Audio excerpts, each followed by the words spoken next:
If you're a working professional or maybe you own a business and you're feeling the burnout, I'm here to tell you that you're not alone. We're really moving to a different era with business and as a society where people realize the value of their time. We're in a culture now where people are understanding the importance of prioritizing ourselves. Hi, welcome back to another YouTube episode of No Brands Land. My name is Ashley, and this channel is completely dedicated to topics about humanizing business, marketing with soul.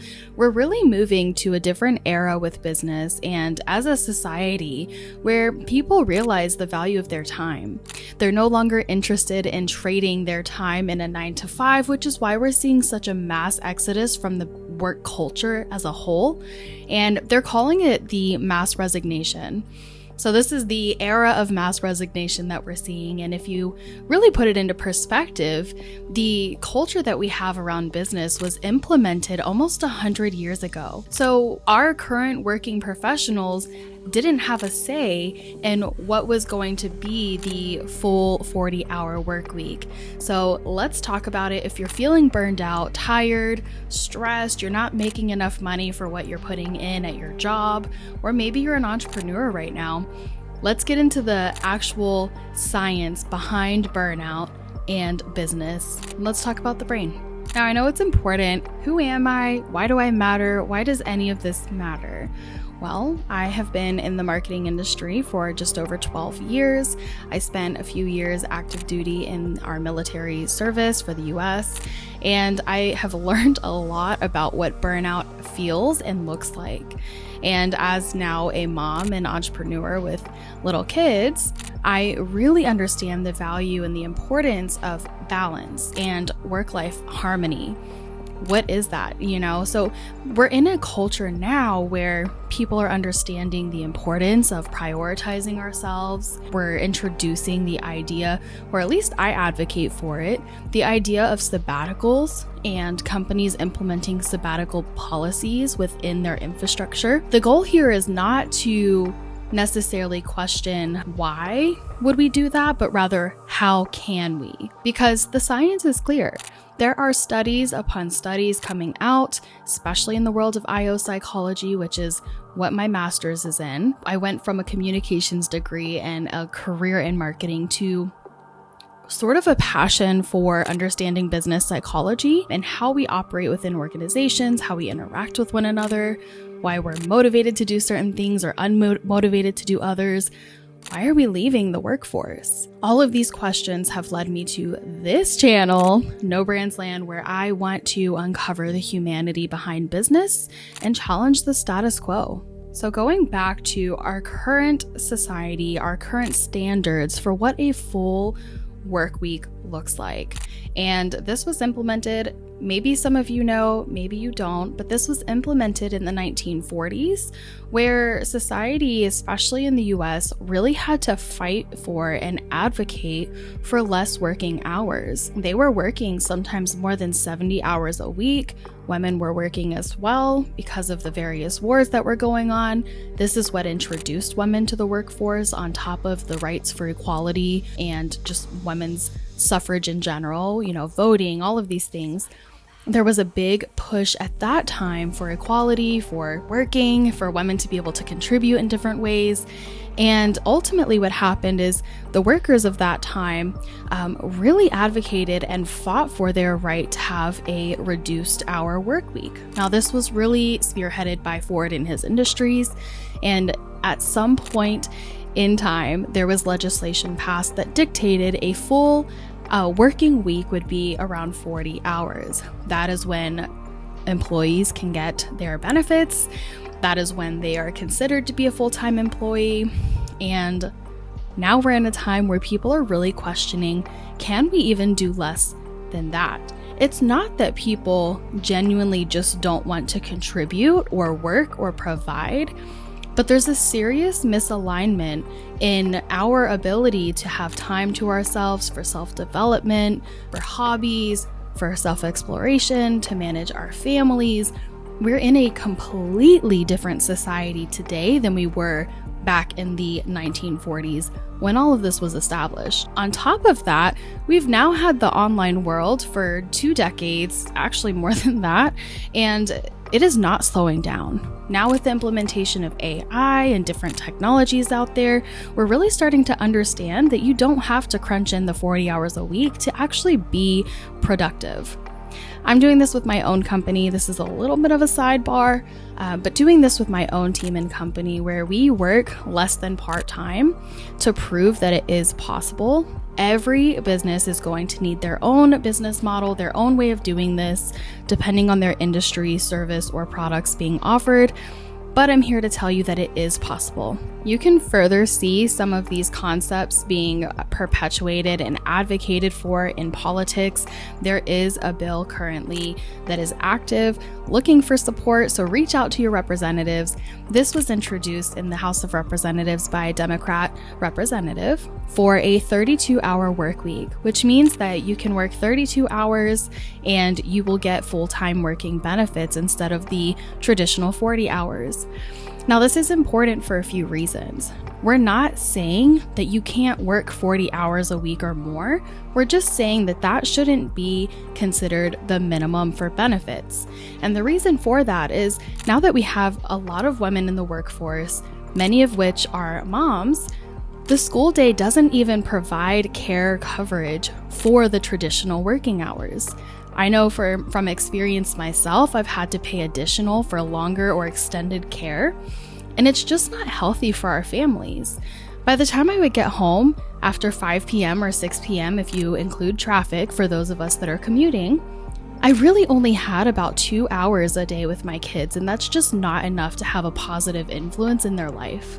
Now, I understand that not everybody in the workforce is moms, and I'm not saying that we need to dictate an entire legislative advocacy because of moms in the workforce, but I am saying that it's something we should think about. If we do really care about our society and we want to see our society become more humane, nicer, more polite, more cooperative with each other, then we need to get away from operating in this state of burnout. Now, we can take this a step further. If you look at most companies today, it's very rare, I have seen them, but it's very rare to stumble across a company that offers sabbatical policies. Usually when you see a sabbatical, you have to work at that company for 3 to 5 years before you can even tap into that perk from the company. And a sabbatical is basically considered an extended period of time off from work so that you can go and pursue self-development and growth and not risk losing your job. That is so important. I can speak from personal experience. Last year, I decided to leave a really big contract that I had, and it was really painful for me because I did burn that bridge because I was in a state of burnout, which is really a symptom. It's a side effect of not prioritizing ourselves. And, going back to just being a mom in the workforce, it's very easy to allow that time away to decompress and step away from the working world and life in general. It's very easy for that time to get away from us and for us to not even realize that we're not prioritizing our mental health and our well-being. So last year I decided to take 6 months off from work, and during that time I did continue to pursue my master's. I am almost done with it, thankfully, and that was the only time in my entire life. I started working when I was 15. And when I took the 6 months off and only focused on just having fun, creating things I wanted to create, working on my schoolwork, I really found that the imagination and the innovative thinking, the creativity that I used to have that I thought I had lost started to come back to me. I started to be more peaceful. My health turned around. I had more clarity. I had more patience with my kids and my family. It was an amazing experience, and it really set me on fire to explore what is it? What is it about taking that step back for an extended period of time where I don't have to be accountable or responsible to somebody at my job or a contract or deadlines? You see this especially in the marketing industry. If you look at any of the studies that are floating around, I'll include a few of them in this video as well, but there's a big understanding now that burnout is very, very common in this industry because marketing does not stop. So yes, I can schedule something, I can send a campaign, and next week I'm right back in that constant state of high alertness, high stakes, high performance. And there's just no room to take a break. There's no room to take a step back, especially if you're in account management. And so this is really important to realize that if you don't ever take a sabbatical, most of us started working in our late teens at the very least. If you don't take that time off for self-development and self-growth and really being able to tap into boredom again and creativity that comes from that, we're losing sight of the innovation we could have as a society. And I think that's why we're seeing such a heavy reliance on AI right now and different technological platforms. It's not that people want to be lazy. If you just look at the science and how our brains work, it's called decision-making fatigue. And this basically happens when you have to make decisions both at home, at work, in senior level positions, managing campaigns, or whatever you do for a business or a company or a job or a position. If you have to make decisions, if you have to think critically about things, you are tapping into the same part of your brain that is responsible for making executive decisions in other areas of your life. And so what ends up happening if you never get this time to step away, if you do not have a company or position that offers sabbatical periods for you, you're missing out on a crucial opportunity to just rediscover that childhood and imagination and creativity that we used to have. I also find it very interesting, and I want to highlight this. Anytime I've done surveys in different groups, so entrepreneurship groups, marketing groups, I've posted quite a few polls now just for the nature of getting my degree and having to collect some data on what I'm proposing and what my observations were. I noticed that entrepreneurs tend to leave the workforce because they want some sort of creative freedom, some autonomy, they want to be the driving force behind something, and so they leave the workforce to kind of create their own path. And interestingly enough, these same entrepreneurs that crave freedom and autonomy are very hesitant to explore concepts of reduced working hours. Even though they left the workforce because they wanted autonomy and creativity and they wanted to create their own path, they're less likely willing to do that for their team. And I find that very fascinating. On the flip side of that, if you ask any working professional, I can almost guarantee not one person wants to truly work more hours unless it's simply based off of money, whether that be overtime or just receiving an income. If you gave them the opportunity to have reduced working hours and still make the same amount of income, in my experience from doing various surveys and polls, 100% of the time, I have never met a single person that just wants to work more. And so we could possibly say entrepreneurs love to work. We get addicted to the hustle. There are studies and science now coming out showing how that is also a form of addiction. It's mental stimulation. It raises our cortisol levels. So we may be tricked or duped into thinking that we love working more. I used to think that at one point as well. And when I really started to understand what was happening to my brain, and where that was driving from, where that core motivation was happening, I really realized that wasn't what I wanted. And that I had really tricked myself into thinking that, oh yeah, I crave working. I love the stress. Just can't wait to be stressed out. And so, it's really interesting how we can completely dupe ourselves into thinking that the cortisol that we're feeling, the clarity, the amped upness that we're feeling is truly a good thing. I'm now more than a decade into this, and I can speak from experience, talking with colleagues of mine, talking with other experts in my field, and also drawing from my own experiences that is not sustainable.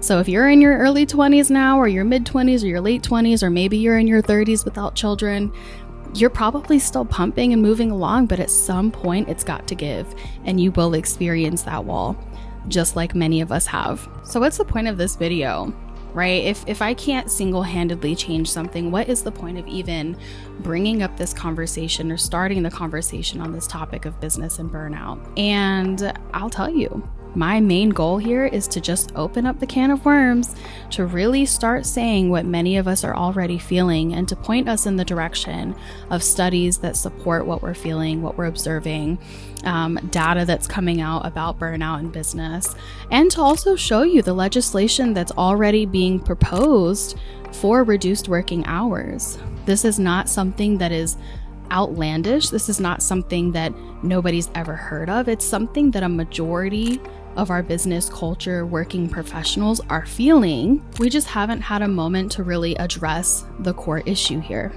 And if there's a diversity of homes, if there's a diversity of families, if there's a diversity of abilities and disabilities, there has to be a diversity of working options as well. And that is why we've seen such a massive shift in our workforce move to freelance work and entrepreneurship, finding companies that align with different values that they resonate with or that they align with. There really is a shift happening, but we do have to begin to question, how can this be done differently? In that bill that you'll see proposed, to this date, it's still live and available. They give businesses, because it is a private thing, right? We can't dictate how a business is run, but they do give businesses, I believe it was a 3-year period, to make the transition to 32 hours working hours. As a business owner myself, I can 100% tell you that it is possible. Now, with businesses that have formed their entire business model off of the 40-hour work week, it's going to be challenging. They will lose money, but we cannot